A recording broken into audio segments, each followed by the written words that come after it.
Yeah, welcome back. And this is News Now.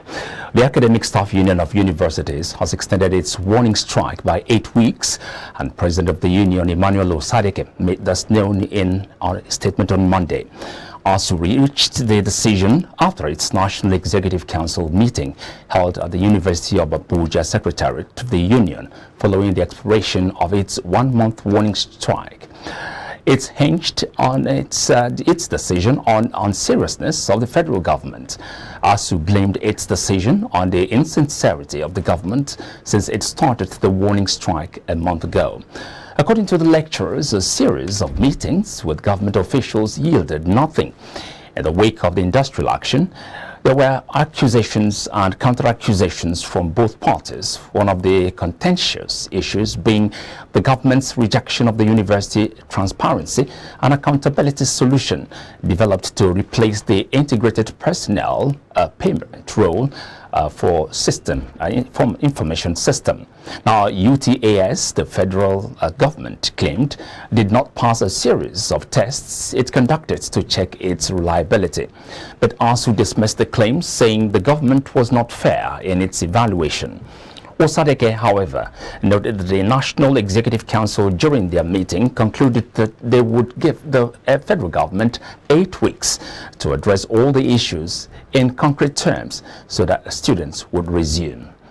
Now, Academic Staff Union of Universities has denied claims by the federal government that the University Transparency Accountability Solution failed 3 integrity tests.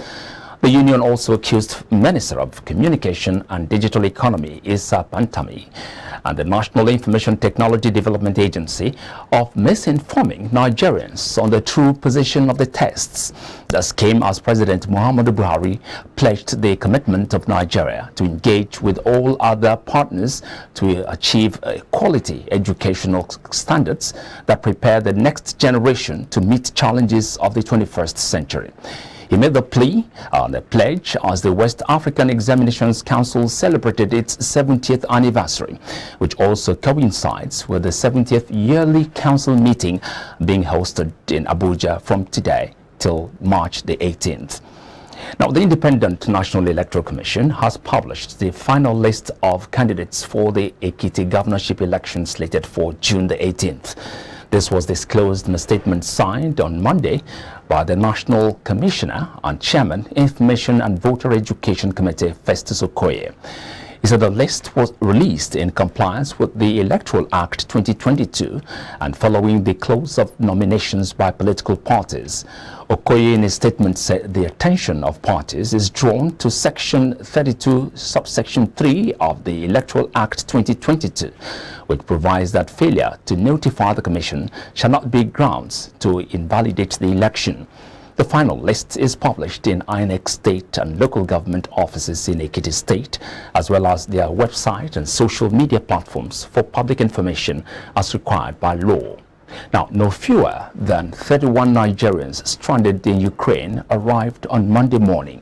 Ukraine had been under Russian military attacks in the last 2 weeks. The evacuees arrived via Romania aboard a Turkish airline around 6:30 a.m. The flight was paid for by the federal government. They were received by a delegation led by the Director of Consular and Legal Ministry of Foreign Affairs, Ambassador Bolaji Akinremi. Akinremi said many more will be evacuated within the week. Now, the National Drug Law Enforcement Agency has launched war against drug abuse in Sokoto State. The agency called on stakeholders to redouble efforts on reducing cases of drug abuse in the society. Abdullahi, the NDLEA commander in charge of Sokoto State, inaugurated the committee on Sunday, expressing concern over an increase in drug abuse-related cases across the state. According to Abdullahi, the command had, from January to date, seized a total of 43,752 kilograms of different types of illicit drugs in the state. The commander noted that the program was being launched sequel to the initiatives of the NDLEA National Chairman, retired Brigadier General Buba Marwa. Abdullahi expressed appreciation to other law enforcement agencies and all stakeholders in the state who are supportive in the command's discharge of statutory responsibilities. The federal government of Nigeria has commended the United Nations Information Center and Media Awareness and Information for All Network for their commitment to advocacy, sensitization and training of critical stakeholders, especially journalists, on the Sustainable Development Goals.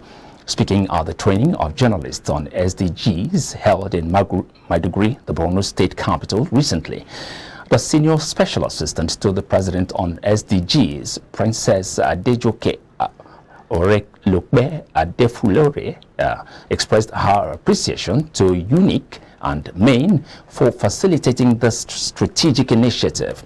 The training in Maiduguri was the flag-off of a series of training workshops planned to take place in the 6 geopolitical zones of Nigeria.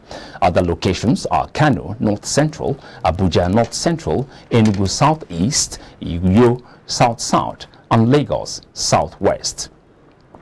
Now, Ondo State government has promised to open up more communities for socio-economic development through provision of accessible roads. The State Commissioner for Infrastructure, Lands and Housing, Raimi Aminu, made the statement when he led his team on an inspection tour of some strategic road projects in Ondo Central Senatorial District. We are happy with the quality of work done and the level of completion. We can boldly say that this contractor, she's very, very knowledgeable and she's intelligent. That's why she's making very good use of this climate weather. Because in a few weeks to come, or a few months to come, we'll be entering a rainy season. So by then the job might not be as fast as this.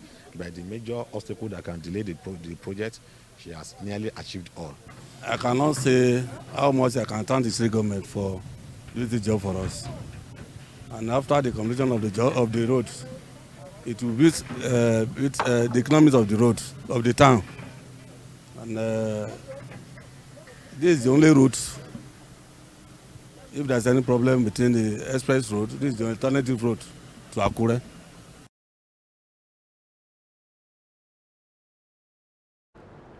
Governor Abdullahi Ganduje of Kaduna State has kicked off the construction of a network of roads in Garo town and neighboring communities of Kabo local government area of the state.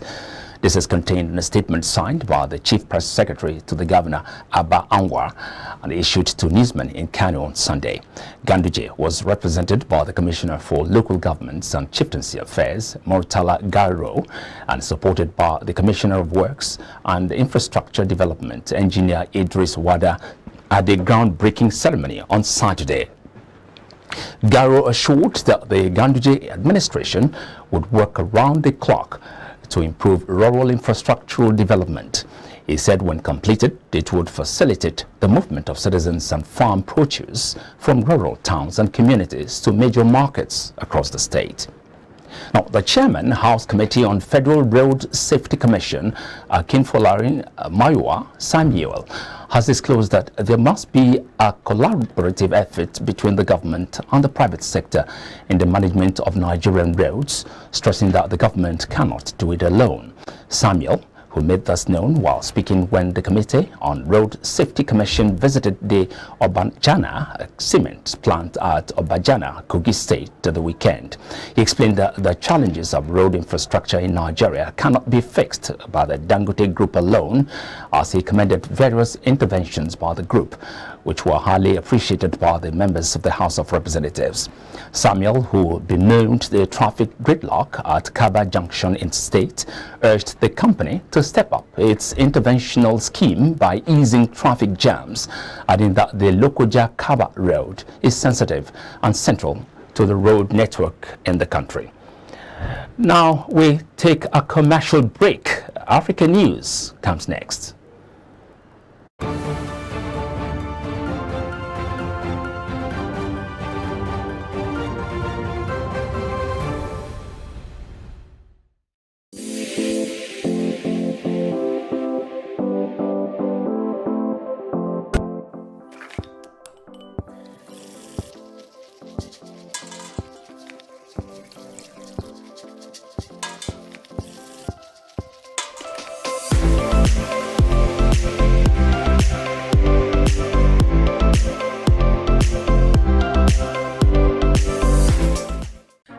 Unripe plantain flour is 100% natural flour gotten from the processing of unripe plantain. It contains no addictive and has a net content of 500 grams. True unripe plantain flour contains vitamin A, B6 and C. It is gluten-free and rich in calcium. Consuming true unripe plantain flour helps to build and strengthen stronger bones and can be a great meal for diabetic patients. It decreases your chances of constipation as it has a high fiber content and provides you with a low-fat diet. Here are some steps to prepare your true unripe plantain flour. Firstly, mix true unripe plantain flour with hot water in a pot and gradually add water till you achieve desired thickness. Place over medium heat and turn very well for 4 to 5 minutes to get the right texture. Mold into a ball and place in a bowl and allow to cool. Serve with your choice of soup. True unripe plantain flour can be eaten with any variety of soup, be it your ofe oha, ofe onugbu, begiri, ewedu, or your miyan kuka. To get your true unripe plantain flour, contact us at 12 Olowera Isheri Road by First Welder bus stop off Omole Phase 2, Olowera, Lagos, Nigeria, or call 070-6663-8213 or 081-6397-4447. Distributors are needed nationwide. Swift Dry Cleaners Limited, professional dry cleaners. Best in dry cleaning and laundry services that meets the needs of our consumers. Yeah, Swift Dry Cleaners Limited. Swift Dry Cleaners Limited. Swift Dry Cleaners Limited. Yeah. Swift Dry Cleaners Limited. Yeah, for clean wash and quick delivery. Yeah, Swift Dry Cleaners Limited. Swift Dry Cleaners Limited. Swift Dry Cleaners Limited. Swift Dry Cleaners Limited. For clean wash and quick delivery. Ooh. Swift Dry Cleaners. Clean wash, quick delivery. Oh boy, winning you was so easy. I just couldn't stand those your powerful shots. That's what happened. Really? Let's go to my place for dinner. This fufu is so nice. It's true unripe plantain flour. True unripe plantain flour is delicious. Yes, true unripe plantain flour is what I serve my husband for swallows. It's easy to prepare, fortified with vitamin A, low in sugar and cholesterol, rich in fiber that helps the heart, builds and strengthens the bone, and his energy level is boosted. Through unripe plantain flour, no additives, 100% natural, a product of Pali Agro Products Nigeria. Through unripe plantain flour, available in all leading stores nationwide. Mama, you're coming to Lagos. Banga. Baby, Mama just called me now. She's coming to see you. She asked me to tell you to make banga soup for her. And she's close to the house. Oh. How do you expect me to prepare banga in just few minutes? I have a solution for you. Really? Mm-hmm.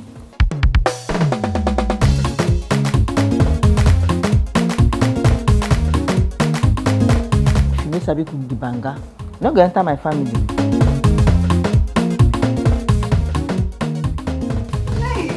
Pali banga is used in making other exotic dishes such as banga jollof rice, banga efo riro, banga asaro or yam porridge, banga egusi, and many more. Pali banga is easy to open, no preservatives, no cholesterol, and no coloring. Approved by NAFDAC. Manufactured by Pali Agro Products Limited. Available in all leading stores and supermarkets nationwide. Pali banga, natural palm fruit extract for tasty African cuisine.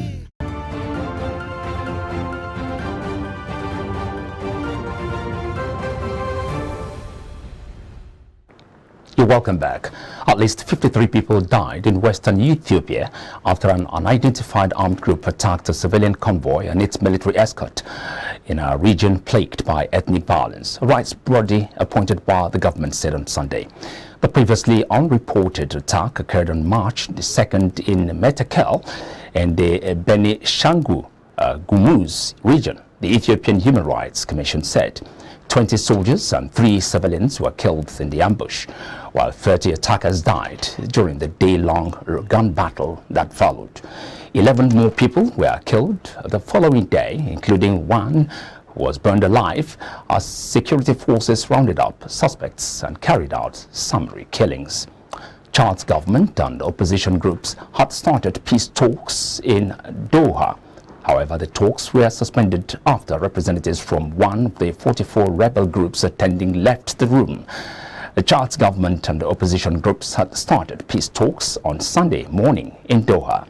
Some 44 armed rebel groups were invited as first step towards ending a rebellion and holding elections in the country. But the talks were suspended after participants from Front for Change and Concord Chad left the room. Before that, the AU Commission had urged both parties to reach an agreement. From the foreign scene now, Australia and the Netherlands said they had begun joint legal action against Russia at the International Civil Aviation Organization over the downing of Malaysia Airlines flight MH17 8 years ago. Now, Russia was responsible under international law for the downing of the flight. An action in the United Nations Aviation Council was a step forward in the fight for justice for 298 victims, including 38 Australian Prime Minister Scott Morrison and Foreign Minister Marise Payne said in a statement on Monday. Australia said the incident was a clear breach of a convention to protect civilian aircraft from weapons fire. The Dutch government said in a statement the UN Security Council had also been informed of this step. Now, U.S. National Security Advisor Jake Sullivan plans to meet China's top diplomat Yang Jiechi in Rome on Monday and will stress the economic penalties Beijing will face if it helps Russia in its war in Ukraine. Sullivan will warn of the isolation China could face globally if it continues to support Russia, one U.S. official said, without providing details. Officials of the United States and other countries have sought to make clear to China in recent weeks that siding with Russia could carry consequences for trade flows, development of new technologies, and could expose it to secondary sanctions.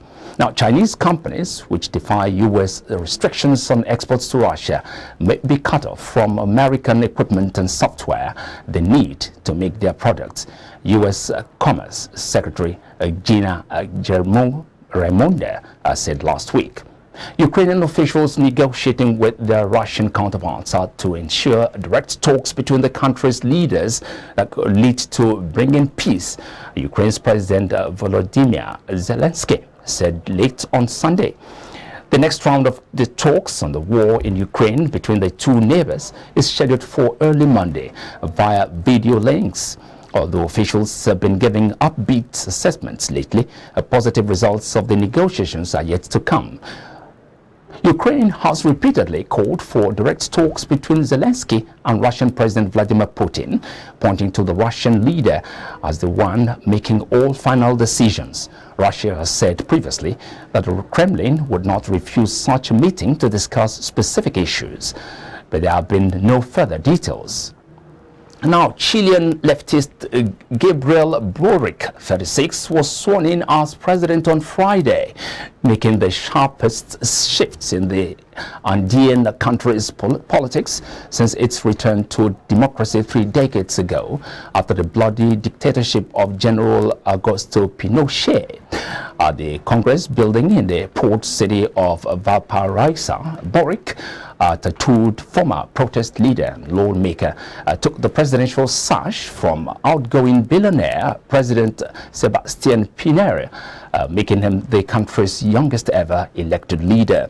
Boric's rise has sparked hope among progressives in Chile along a conservative bastion of free markets and fiscal prudence in volatile South America, but has also stoked fear that decades of economic stability could come under. Coming up next is entertainment news.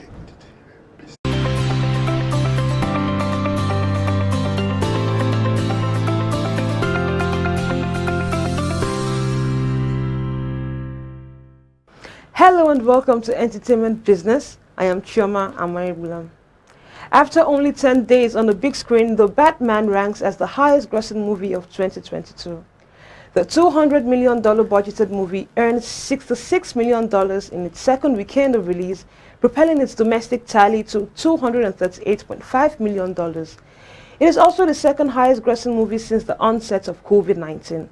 Spider-Man No Way Home is the only movie which has earned more money at the domestic box office in the past 2 years, generating $792 million in North America.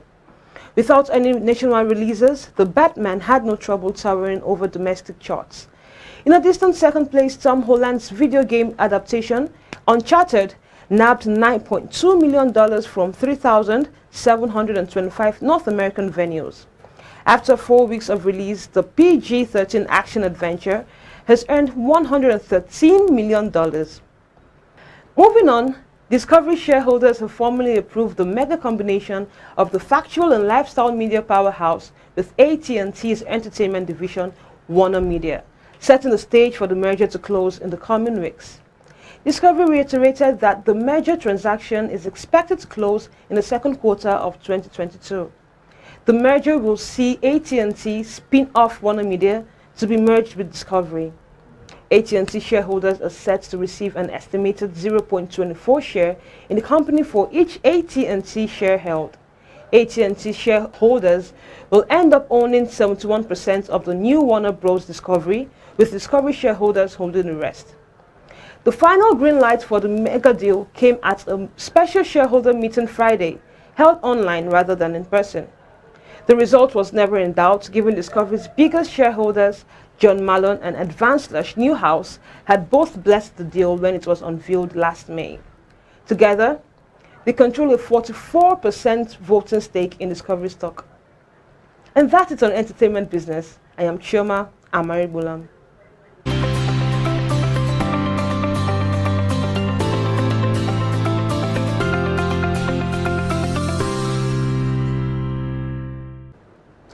Coming up next is Sport Business.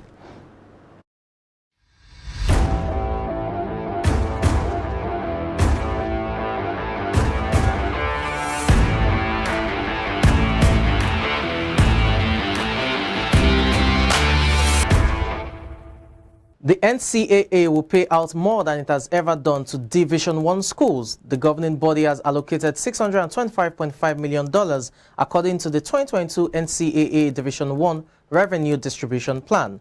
Last year, the NCAA distributed $613.4 million, back up from the $246.3 million it sent to schools after the 2020 men's tournament was cancelled due to the pandemic.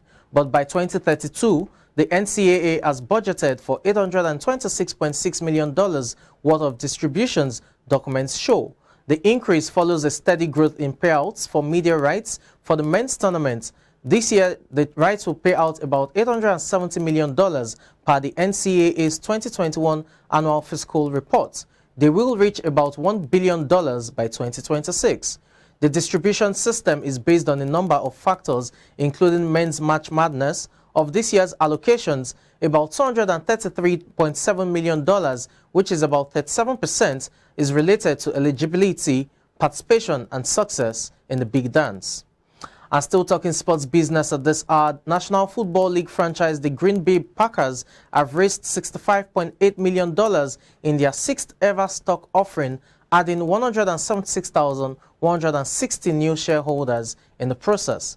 More than 198,000 shares in the team were sold at $300 apiece during the offering, which started on the 16th of November 2021. The Packers, who had been looking to raise as much as $90 million from the share offering, said the net proceeds will be spent on ongoing construction projects at Lambeau Fields, including new video boards and concourse upgrades. Fans in the team's home state of Wisconsin accounted for approximately 17% of the share purchases, with 8% coming from California, 5% each from Texas and Illinois, 4% from Florida, and 3% from New York. Canadians purchased approximately 3,500 shares. The Packers' public ownership structure is unique to the NFL, meaning they are the only team in the league that reports its finances, the most recent of which showed revenue of $371.1 million. The model also means that the NFL allows the Packers to sell more shares to raise funds, given that they cannot turn to a sole billionaire owner. The Packers' last stock offering in 2011 raised $67.4 million from the sale of 250,000 shares. The other 4 shares issued in the team's history took place in 1923, 1935, 1950, and 1997. And that's it on Sports Business. I'm Samson Oloide.